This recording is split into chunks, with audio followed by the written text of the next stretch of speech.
नए साल की शुरुआत भारत के डिफेंस सेक्टर के लिए अच्छी हुई। इस साल की शुरुआत से डीआरडीओ यानी कि defence research and development organisation, जो कि भारत की सबसे बड़ी डिफेंस मैन्युफैक्चरिंग कंपनी है, ने दुनिया को चौंकाना शुरू कर दिया है।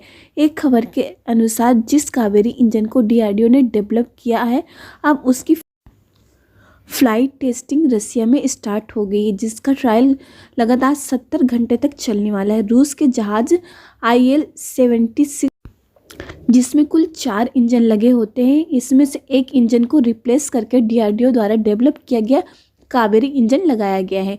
इसी इंजन के माध्यम से अब फ्लाइट टेस्टिंग रसिया में होने वाली है। यह भारत के लिए बहुत ही अच्छी बात है। पूरी अपडेट क्या है इस वीडियो में विस्तार से समझेंगे, लेकिन उसके पहले अगर अभी तक कि आप लोगों ने वीडियो को लाइक नहीं किया तो आप लोग वीडियो को लाइक कर दीजिए। साथ में चैनल को सब्सक्राइब कर नोटिफिकेशन बेल आइकन को जरूर दबा दीजिए, जिससे लेटेस्ट वीडियो की नोटिफिकेशन आप लोग को मिले और आप लोग वीडियो को सबसे पहले देख पाएँ। डिफेंस के सेक्टर में डीआरडीओ अब लगातार एक के बाद एक सफलता हासिल कर रही है। डीआरडीओ के द्वारा अभी जो सफलता हासिल की गई उसके बारे में सोचना तो दूर है, उम्मीद भी करना बहुत आसान नहीं है। यहाँ पर बात हो रही है हवाई जहाज और फाइटर जेट में लगने वाले इंजन की। इस समय जितने भी फाइटर जेट और एरोप्लेन दिख रहे हैं, उन सबको मैन्युफैक्चरिंग से लेकर डेवलप करने की तकनीक तक भारत के द्वारा हासिल कर ली गई है।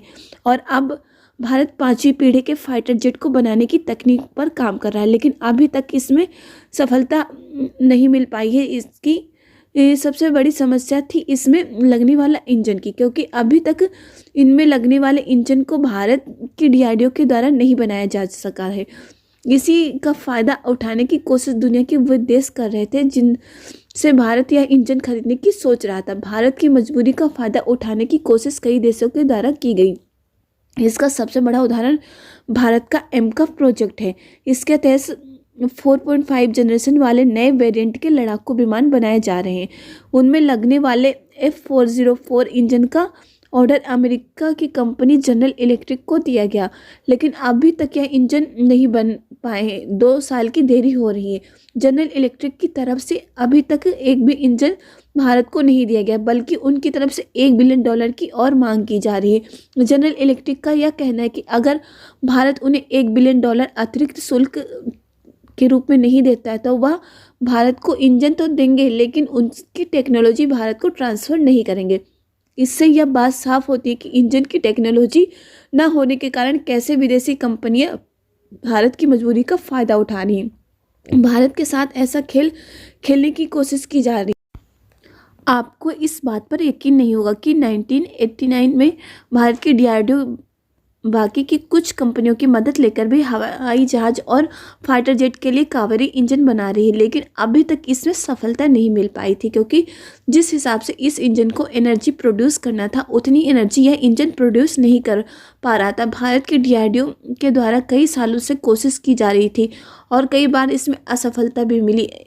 कई बार असफलता मिलने के बाद भारत की डीआरडीओ के द्वारा हार नहीं माना गया। इसका नतीजा आज हम सबके सामने। यह खबर एक हफ्ते पहले ही निकल कर आई थी कि जब इंडियन गवर्नमेंट के द्वारा डीआरडीओ को फ्लाइट में इसकी टेस्टिंग के लिए अप्रूवल दे दिया गया था। डीआरडीओ ने अब अपने कावेरी इंजन को इस तरीके से बना लिया है कि वह किसी भी वायुयान को उड़ाने के हिसाब से एनर्जी जनरेट करने के हिसाब से कैपेबल हो गया। डीआरडीओ को अप्रूवल मिले अभी एक हफ्ता भी नहीं हुआ था कि अब डीआरडीओ रूस पहुंच चुकी है। एक खबर के अनुसार कावेरी का जो डेरिवेटिव इंजन डीआरडीओ ने बनाया है उसकी लगातार 70 घंटे तक रशिया में विमान में टेस्टिंग की जाएगी। इसकी टेस्टिंग रूस के इल्यूजन IL-76 विमान में की जाएगी।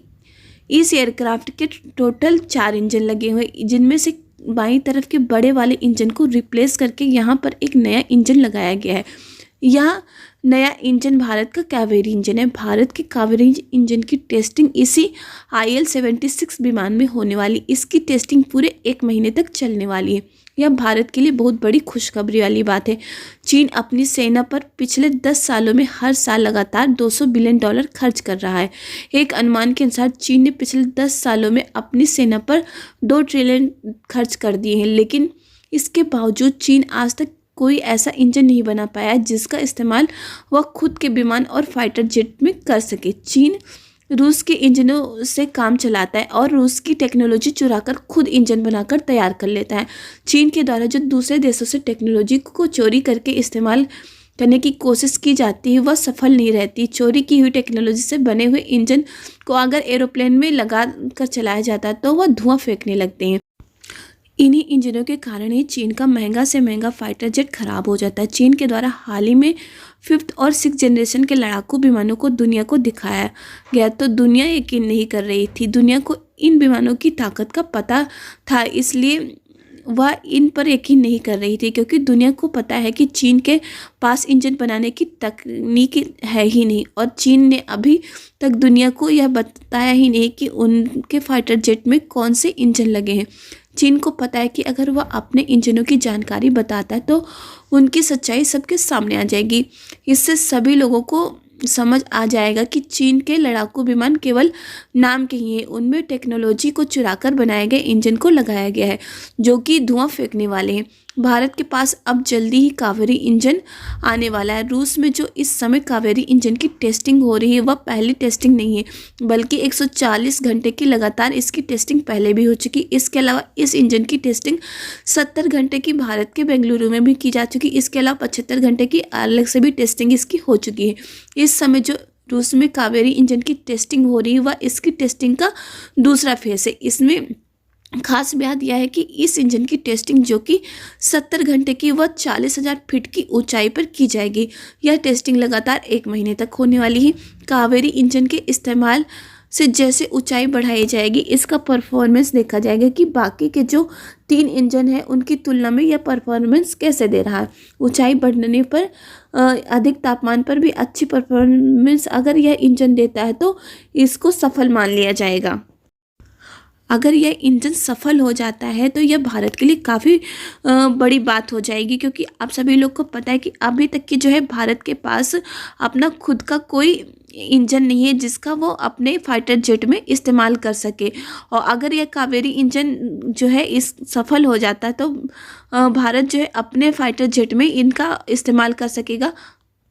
भारत के डीआरडीओ के द्वारा काफ़ी ज़्यादा काम किया गया है इस इंजन को बनाने में और अब इसकी टेस्टिंग अगर सफल हो जाती है तो यह भारत के डीआरडीओ के लिए काफ़ी ज़्यादा खुशी की बात होगी, क्योंकि उनकी कई सालों की मेहनत ने जो है रंग ला दिया और वह इस इंजन को बनाने में सफल हो गए।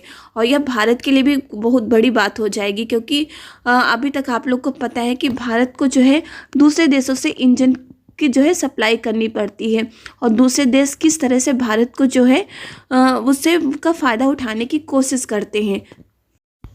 उम्मीद की जा सकती है कि भारत के डीआरडीओ को जो है अपने इस इंजन की सफलता जल्द ही मिल जाएगी और यह सफलता हमारे पूरे देश के लिए काफ़ी ज़्यादा बड़ी होगी।